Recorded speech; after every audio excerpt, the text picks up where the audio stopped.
विधानसभा निवडणुका भाजप राज्यात सामूहिक नेतृत्वात लढण्याची शक्यता। अमित शहांच्या संवाद मेळाव्यामध्ये पत्रकारांचं वाटप। शहादा तळोदा मतदारसंघात महायुतीत बंडाची शक्यता। भाजप आमदार राजेश पाडवींच्या मतदारसंघावर राष्ट्रवादीच्या मोहन शेवाळेंनी केला दावा। मोहोळचे माजी आमदार रमेश कदमांनी घेतली शरद पवारांची भेट। मोहोळमध्ये अजित पवार गटाचे आमदार यशवंत मानेंना आव्हान देण्याची शक्यता। प्रिया दत्त विधानसभेच्या रिंगणात उतरण्याची शक्यता। आशिष शेलारांविरोधात निवडणूक लढवणार असल्याची शक्यता।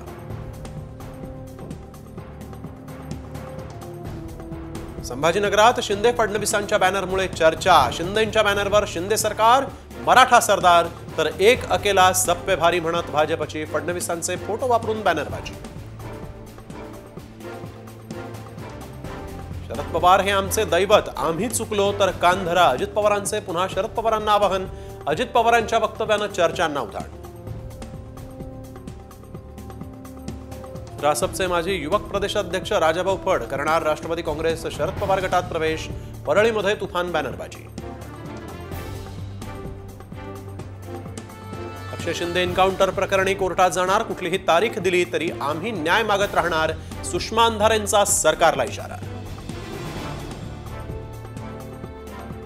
बलात्काराच्या गुन्हेगारांना गोळ्या घालण्यापेक्षा लोकांमध्ये सोडून तुडवून मारलं पाहिजे, उदयनराजेंचं वक्तव्य।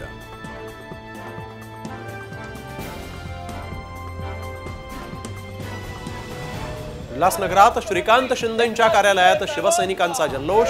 अक्षय शिंदेंचा एन्काउंटर केल्यानं पेढे वाटत आनंद व्यक्त।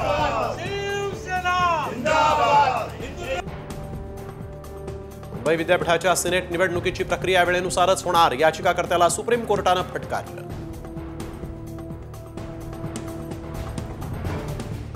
नवी मुंबई विमानतळाच्या धावपट्टीवर 5 ऑक्टोबरला पहिली लँडिंग टेस्ट। एअरपोर्टच्या पाहणीनंतर सिडको अध्यक्ष संजय शिरसाठ यांची प्रतिक्रिया।